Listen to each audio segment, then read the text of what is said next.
Assalamualaikum warahmatullahi wabarakatuh.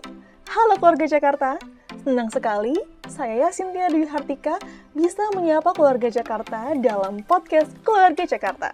Ruang diskusi kita bersama untuk berbagi informasi, inspirasi, dan cerita seputar berbagai upaya dalam membangun keluarga Jakarta yang kuat, mandiri, dan sejahtera.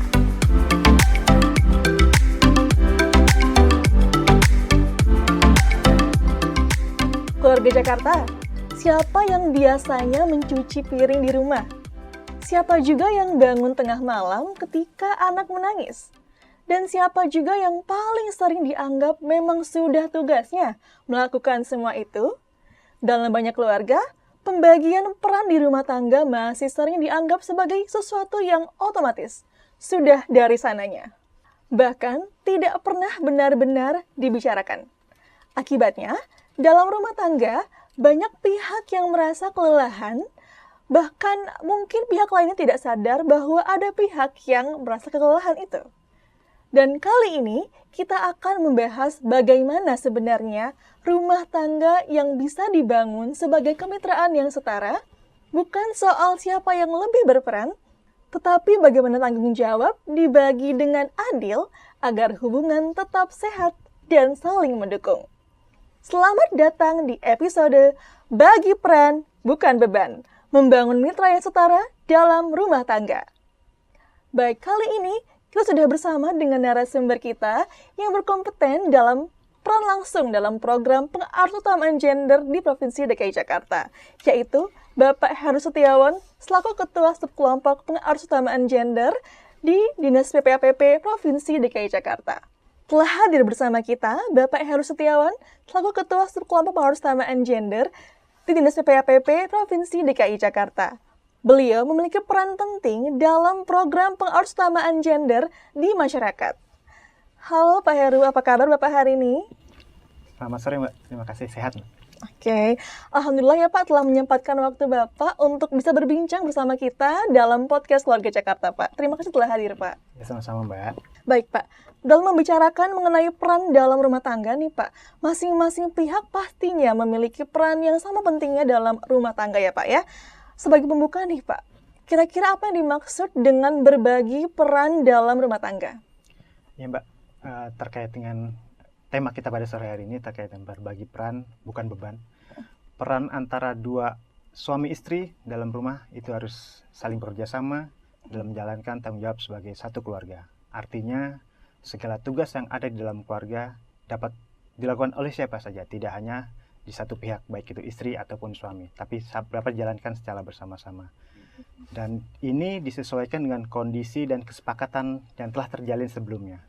Pembagian tugas dapat didasarkan pada kemampuan atau kesediaan waktu dari masing-masing pihak, sehingga tanggung jawab dalam keluarga dapat berjalan dengan baik dan lebih seimbang. Baik Pak. Baik Pak, menurut Bapak, mengapa pembagian peran dalam keluarga ini harus seimbang Pak? Ya Mbak, karena ketika tanggung jawab dijalankan secara bersama-sama, beban di dalam keluarga menjadi lebih ringan. Masing-masing pihak dapat menjalankan perannya dengan seimbang dan dapat membantu menciptakan hubungan yang lebih harmonis karena ada saling rasa menghargai dan saling mendukung. Oke Pak, ini cukup menarik ya Pak ya. Namun di antara kita nih Pak, banyak sekali anggapan bahwa tanggung jawab pekerjaan rumah nih Pak, itu hanya tanggung jawab perempuan Pak. Kira-kira menurut Bapak seperti apa Pak? Iya Mbak, memang kalau kita telusuri di warga masyarakat masih banyak statement yang memang sudah terbentuk di warga bahwa terkait dengan kegiatan rumah tangga atau domestik itu memang jadi tanggung jawab dari pihak perempuan. Tapi mungkin hal ini dipengaruhi oleh kebiasaan dan pola pikir yang sudah berkembang sejak lama ya. Betul. Di mana hal ini menjadi tanggung jawab dari pihak perempuan. Padahal jika kita telusuri lebih lanjut, dalam satu keluarga, pekerjaan rumah tangga bisa dilakukan secara bersama-sama. Sebagai contoh, suami bisa membantu membersihkan rumah, atau mencuci piring, atau menemani anak-anak saat belajar. Sementara sang istri bisa juga membantu di dalam pengelolaan keuangan keluarga. Dan juga bisa bekerja seperti yang terjadi saat ini, disesuaikan dengan kondisi keluarga itu sendiri. Betul. Dengan adanya kerjasama ini diharapkan saling pengertian antara suami istri, berbagi tanggung jawab, sehingga keluarga dapat berjalan dengan lebih seimbang. Berarti kuncinya adalah pembagian peran yang setara ya Pak ya, dan bukan harus sama, tapi sama beratnya gitu ya Pak. Jadi ada peran yang A diampu oleh yang perempuan, yang B oleh laki-laki gitu ya Pak, agar jadi keseimbangan gitu ya Pak ya. Kalau tidak seimbang nih Pak, kira-kira dampaknya apa ya Pak ya? Kalau terkait dengan dampak, Mbak, biasanya nanti akan terasa satu pihak akan terasa terbebani, Mbak. Betul. Dan jika tidak dikomunikasikan lebih lanjut, pada suatu saat nanti bisa menjadi seperti bom waktu, di mana salah satu pihak akan merasa kelelahan, stres, bahkan bisa berujung pada konflik keluarga. Oleh karenanya, sangat penting bagi para pasangan untuk saling berkomunikasi dan mencari solusi dalam menyelesaikan permasalahan keluarga. Baik Pak, ini sangat menarik ya Pak ya. Dan selain pekerjaan rumah tangga Pak, ada juga pengasuhan anak nih Pak ya, yang merupakan hal yang penting dalam rumah tangga nih Pak. Kira-kira memang seberapa penting keterlibatan dari kedua orang tua dalam pengasuhan anak? Ya Mbak, terkait dengan pengasuhan parenting ya, saat ini kan sangat menjadi perhatian baik dari pemerintah juga dari pemerintah pusat. Apalagi saat ini yang jadi lagi tren tuh terkait dengan pembatasan gadget. Oh, yang kemarin dilakukan baru oleh pemerintah keluar ya pusat. Pak Ya. ya aturannya. Pemerintah hadir untuk membantu para orang tua menjaga anak-anaknya Betul. tidak terlalu tercandu oleh gadget. Oleh karenanya di sini juga peran orang tua, suami, istri sangat berperan yang dapat saling melengkapi dalam memberikan perhatian, kasih sayang dan juga bimbingan pada anak-anak. Ketika dua orang tua saling terlibat dalam pengasuhan, anak pasti akan lebih merasa diperhatikan dan juga mendapat dukungan yang lebih baik secara emosional, sosial dan juga dalam proses belajar. Betul sekali ya Pak. Memang kalau gadget ini nanti dikesampingkan gitu ya, karena anak 16 tahun belum boleh menggunakan sosial media, pasti akan lebih banyak waktu yang anak-anak itu gunakan di rumah bersama orang tuanya ya Pak ya. Betul. Jadi akan semakin banyak berinteraksi dengan orang tua dan akan semakin memerlukan perhatian yang sama dari kedua belah pihak ya Pak, dari orang tuanya ya Pak ya. Iya betul Mbak, betul Mbak. Baik Pak. Selanjutnya selain parenting nih Pak, ada juga pengambilan keputusan terkait pendidikan atau kebutuhan rumah tangga. Nah Pak, kira-kira terkait pengambilan keputusan nih Pak, baiknya seperti apa ya Pak dilakukannya? Seperti yang pernah disampaikan tadi ya terkait dengan pengambilan keputusan, kuncinya adalah komunikasi Mbak. Betul. Jika komunikasi berjalan dengan baik antara suami istri dalam memutuskan suatu kebijakan yang akan dijalankan dalam suatu rumah tangga, pasti akan menghasilkan hal-hal yang luar biasa. Dimana jika ada hal-hal yang mungkin tidak diprediksi sebelumnya, tapi karena sudah diputuskan secara bersama-sama, insya Allah semuanya akan lebih baik. Baik, berarti kuncinya adalah komunikasi ya. Iya, Mbak. Baik. Artinya memang komunikasi adalah kunci ya Pak dalam pembagian peran yang setara dalam keluarga. Tapi memang terkadang cara kita mengkomunikasikan itu masih salah ya Pak ya. Misalkan aja nih Pak, mungkin perempuan nih ada yang mengkomunikasikannya dengan silent treatment gitu ya, dalam bahasa Gen Z silent treatment gitu. Jadi dia diem aja. Kenapa nih, ada masalah apa? Kata suaminya. Dia diem lagi. Enggak. Nah itu seperti apa tuh Pak kira-kira komunikasi yang sebenarnya efektif dan seharusnya dilaksanakan agar terjadi peran yang setara dalam rumah tangga? Iya Mbak. Terkait dengan komunikasi ini, kalau kita tidak sampaikan, kan belum tentu orang akan tahu ya. Jadi kita membutuhkan yang namanya komunikasi sehat. Di mana komunikasi sehat ini mungkin itu isinya tidak saling menyalahkan, tidak meremehkan satu sama lain, dan juga tidak membanding-bandingkan. Serta cara kita menyampaikannya pun akan sangat berpengaruh, Mbak. Contoh, misalnya bahasanya sedikit kasar, seperti kamu kok nggak pernah bantu, ya kan? Akan berbeda dengan misalnya ada kata-kata aku lagi capek nih, tolong bantu dong. Kan enak tuh nerimanya. Betul ya Pak ya. Nah, dengan nada dan penyampaian yang seperti ini pasti akan lebih soft untuk diterima. Dan jangan lupa Mbak, harus ada apresiasi. Apresiasi. Ya, karena dengan apresiasi ini efeknya pasti luar biasa Mbak. Ucapan terima kasih itu sangat luar biasa. Oh ya, ini ilmu baru nih untuk kita penonton mungkin yang belum berumah tangga ya.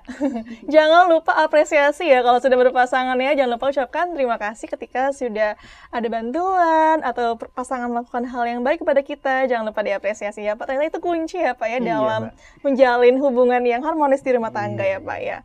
Baik.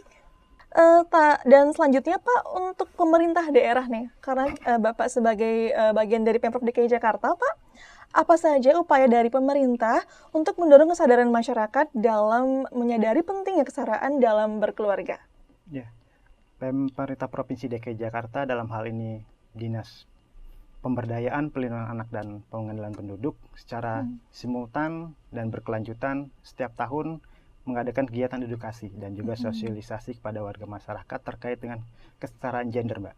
Dan ini sangat penting bagi warga masyarakat mengetahui bahwa kerjasama antara perempuan dan laki-laki dalam keluarga itu sangat diperlukan, yang nanti akan membentuk suatu keluarga yang harmonis. Sebagai contoh, di Provinsi DKI Jakarta kita bentuk KRPPPA ya, yaitu Kelurahan Ramah Perempuan dan Peduli Anak. Dan pada tahun 2025 ini sudah berkembang menjadi Ruang Bersama Indonesia atas inisiatif dari Ibu Wakil Menteri Pemberdayaan Perempuan dan Pelindungan Anak. Nah, di situ nanti akan dikembangkan kembali terkait dengan pemberdayaan perempuan dan juga perlindungan anak, di mana warga masyarakat diajak berperan serta aktif dalam kegiatan-kegiatan yang ada di RBI itu. Oh, berarti RBI ini merupakan kayak seperti pusat bermasyarakat ya Pak ya, tapi memang di dalamnya khusus untuk pemberdayaan perempuan dan perlindungan anak ya Pak ya? Betul. Berarti kira-kira apa saja Pak yang ada di RBI itu? Apakah ada tempat, misalkan seperti untuk melaporkan kekerasan, berarti bisa ke RBI itu ya Pak ya? Bisa Mbak. Semua terkait dengan upaya untuk pemberdayaan perempuan dan perlindungan perempuan serta anak, semua bisa dilaksanakan di RBI. Jadi nanti warga masyarakat akan diajak untuk membentuk suatu seperti kepanitiaan, tapi bentuknya juga kepanitiaan untuk sama-sama mengelola RBI itu agar dapat lebih mengajak warga masyarakat lebih berdaya. Jadi warga masyarakat di situ, terutama kaum perempuan, akan diajak untuk berdaya, dan juga nanti dari unit-unit SKPD yang ada di Pemprov DKI Jakarta akan turun untuk membantu mereka sehingga dapat lebih berdaya lagi. Oke Pak, RBI ini ada di setiap kelurahan atau kecamatan ya Pak? Untuk saat ini hanya pilot project Mbak ya. Untuk di Jakarta Utara itu ada di Marunda dan Jakarta Barat ada di Rawabuaya. Sementara di kota lain sedang dalam proses. Nah, dalam proses ya Pak ya. Akan launching kira-kira kapan nih Pak RBI ini Pak di daerah lainnya? Kalau kemarin saya sempat ada di rapat di Jakarta Selatan, mereka ada rencana untuk launching di tahun ini. Sementara untuk kota lainnya mungkin akan menyusul. Oke Pak. Kita harap ya Pak, semoga dengan adanya RBI ini, masyarakat bisa sama-sama nih saling bahu-membahu gitu ya untuk pemberdayaan perempuan dan perlindungan anak ya. Sangat menarik ya Pak obrolan kita pada hari ini Pak. Dan terakhir mungkin apa pesan Bapak untuk masyarakat terkait pentingnya berbagi peran yang setara dalam rumah tangga? Iya Mbak, ini bukan pesan buat masyarakat aja sih, buat diri saya sendiri pun juga sama. Jadi mari kita mulai dari keluarga kita masing-masing. Tidak perlu menunggu semuanya sempurna, tapi mulailah dengan percakapan yang sederhana. Tanyakan kepada pasangan kita apa yang kita bisa perbaiki bersama, karena dengan membagi peran, dengan kesadaran, kita tidak sedang membagi beban, tapi kita sedang memperkuat kemitraan. Dengan saling bekerja sama, saling menghargai dan saling mendukung, kita dapat membangun keluarga yang lebih harmonis dan lingkungan yang lebih baik. Baik Bapak, terima kasih Pak atas insight dan pesan Bapak pada hari ini ya Pak ya. Berarti yang saya tangkap ada dua hal yang paling penting dalam keluarga untuk membangun mitra yang setara, yaitu yang pertama komunikasi dan yang kedua mulai dari hal terkecil, yaitu sekarang, hari ini, dan dari keluarga kita masing-masing. Wah, tidak terasa ya hari ini, saking serunya obrolan kita pada hari ini, tidak terasa kita sudah memasuki penghujung obrolan kita. Obrolan kita hari ini sangat menarik dan memberikan banyak sekali informasi serta inspirasi tentang bagaimana membangun mitra yang setara dalam rumah tangga. Terima kasih banyak Pak Heru atas waktunya, insights-nya, serta pengalamannya yang sangat luar biasa dan tentunya sangat berarti bagi keluarga Jakarta. Terima kasih keluarga Jakarta sudah menyimak episode podcast Keluarga Jakarta kali ini. Dari obrolan kita pada hari ini, kita bisa belajar bahwa rumah tangga bukan soal siapa yang paling banyak bekerja, tapi bagaimana tanggung jawab bisa dibagi dengan adil. Baik perempuan ataupun laki-laki sama-sama memiliki peran yang penting dalam keluarga. Ketika peran dibicarakan bersama dan dijalani bersama, hubungan dalam rumah tangga bisa menjadi lebih sehat dan saling mendukung. Semoga obrolan kita pada hari ini bisa menjadi pengingat bahwa dalam keluarga yang dibagi bukan beban, tapi membagi peran. Jangan lupa saksikan podcast Keluarga Jakarta setiap hari Jumat pukul 3 sore di channel YouTube Dinas PPAPP Provinsi DKI Jakarta. Jangan lupa juga untuk like, komen, dan subscribe, dan share agar semakin banyak warga Jakarta yang mendapatkan manfaat dari obrolan kita hari ini. Saya Yasintia Dwi Hartika, pamit undur diri. Sampai jumpa di episode berikutnya.